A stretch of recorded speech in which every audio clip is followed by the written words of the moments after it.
Hola, soy Sara Mariscal, doctora en Filosofía y profesora en la Universidad de Cádiz, y coordino junto con el profesor Jesús Fernández este simposio. Queremos agradeceros vuestra participación, vuestro interés por este simposio y vuestro trabajo, y esperamos que en los próximos días podamos profundizar más en estas comunicaciones tan interesantes y tan numerosas. A continuación voy a defender mi primera comunicación, en este caso titulada Filosofía para niños y comunicación, el pensamiento crítico en el proceso dialógico. Espero que os guste. Espero también vuestros comentarios y vuestras preguntas. Gracias. Ahora vamos a ver Filosofía para niños y comunicación, el pensamiento crítico en el proceso dialógico. Yo soy Sara Mariscal Vega, como he dicho en el vídeo, y vengo de la Universidad de Cádiz.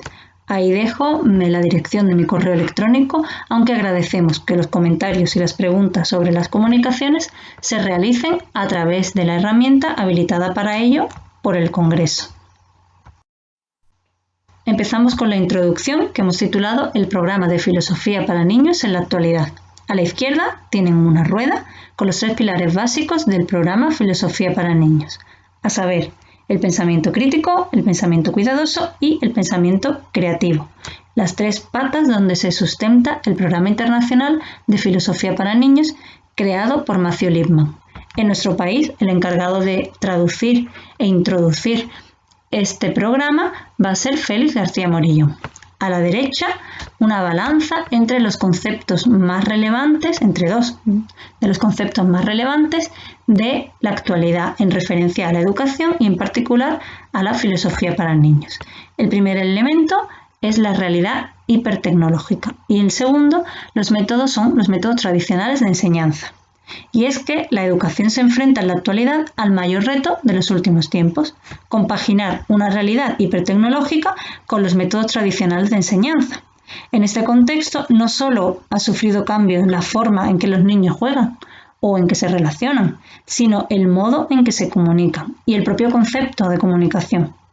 El diálogo, que podríamos decir que es la mayor herramienta de una democracia sana, se realiza en gran medida a través de la red tecnológica. Este entramado de información, accesible en un solo clic, inmediatamente, genera una biblioteca inabarcable donde el niño navega de un lugar a otro del conocimiento sin tener que invertir demasiado tiempo en el proceso de la búsqueda de información, mucho menos en el de memorización. Por tanto, en cuanto a la asimilación de los contenidos, esta es inmediata, pues la memoria es externa, es decir, no tiene sentido acumular datos porque esta red de conocimiento genera la impresión de un respaldo perpetuo donde los datos están siempre accesibles. Pasamos ahora a los objetivos de esta comunicación. En cuanto a los objetivos, en esta comunicación se pretende realizar una revisión de la aportación de la filosofía para niños en su apuesta por el diálogo como herramienta para la consecución de una sociedad de la información más crítica y pluralista. Ahí los tenemos en dos partes. En primer lugar, una revisión de la aportación de la filosofía para niños, como hemos dicho, en esta apuesta por el diálogo. Y en segundo lugar, una relectura del programa Filosofía para niños en relación con su aportación al proceso crítico de asimilación de información. Y pasamos a la discusión. En cuanto a la discusión, hemos puesto esta pirámide donde lo más importante va a ser el pensamiento crítico. Tenemos otras partes como el acceso a la información y las nuevas tecnologías o la mencionada ya hiperconexión. Es que la filosofía para niños surge como un programa que defiende el proceso educativo desde el fomento de estos 3 elementos, el pensamiento crítico, el pensamiento creativo y el pensamiento cuidadoso. En ese sentido, la comunicación en general y el diálogo en particular se hacen imprescindibles en el desarrollo de la conversación filosófica de los niños. Teniendo en cuenta además el contexto actual, donde la extensión de la información es ilimitada, la filosofía para niños podría ser una oportunidad para ayudarlos a asumir de forma crítica los contenidos a los que acceden. Es decir, en un acceso inmediato y casi podríamos decir infinito a la información, la filosofía para niños podría ser una herramienta para procesar toda esta información de forma crítica. Y terminamos con las conclusiones que hemos dividido en dos partes. La primera, conclusiones 1, hemos llamado respecto al programa, el círculo hermenéutico de la filosofía para niños. En este círculo comenzamos con ese diálogo socrático que hemos mencionado, que es uno también de los pilares de la filosofía para niños, que nos llevaría a lo que nosotros consideramos no un pilar de la filosofía para niños, pero sí de la filosofía para niños que estamos exponiendo aquí, que realizamos, que es el pensamiento lateral, un concepto acuñado por Edward de Bono frente a la concepción del pensamiento vertical.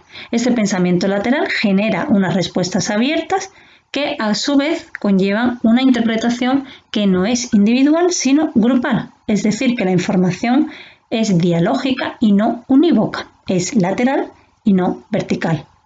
Esa interpretación grupal, como no puede cerrarse, vuelve a las preguntas, y estas preguntas nos hacen de nuevo centrarnos en el diálogo socrático, de manera que, como sabrán los que alguna vez hayan tenido acceso a una sesión de filosofía para niños, las respuestas nunca quedan cerradas y nos mantenemos en la pregunta, de manera que nos hacemos cargo de la pregunta propia del niño, que es la pregunta por el por qué.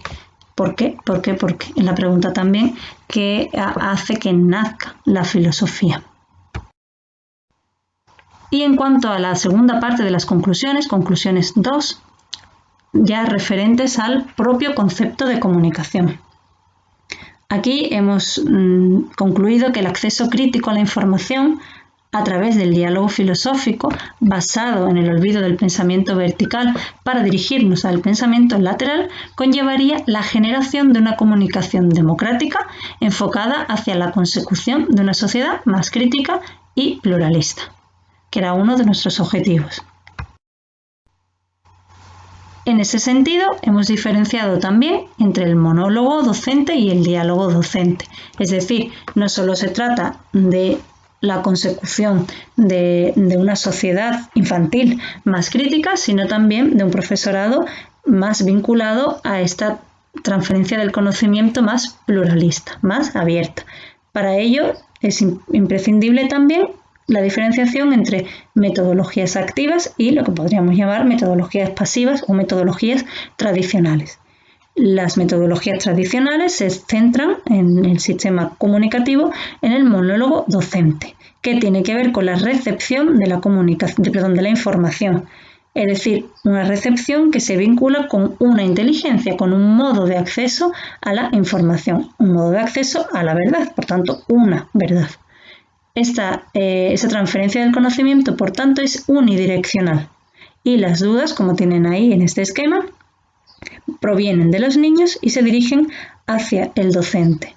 No hay vinculación del docente con los niños directamente, es decir, no hay respuesta cerrada, pero no hay generación de diálogo. Y en las metodologías activas basadas ya en este pensamiento lateral y con la herramienta de la filosofía para niños, pasaríamos al diálogo comunitario, donde habría una construcción, de manera que se dirige en un doble sentido, desde el diálogo que puede ser entre los niños y el profesor, en cualquier sentido, hacia lo que llamamos inteligencias múltiples. Las dudas en este ámbito serían de un lugar hacia el otro y viceversa, porque se retroalimentan en ese diálogo comunitario. Y la transferencia del conocimiento, por tanto, sería diversa. Habría una diversificación en la transferencia del conocimiento. Y sin más, me despido y os agradezco vuestra atención.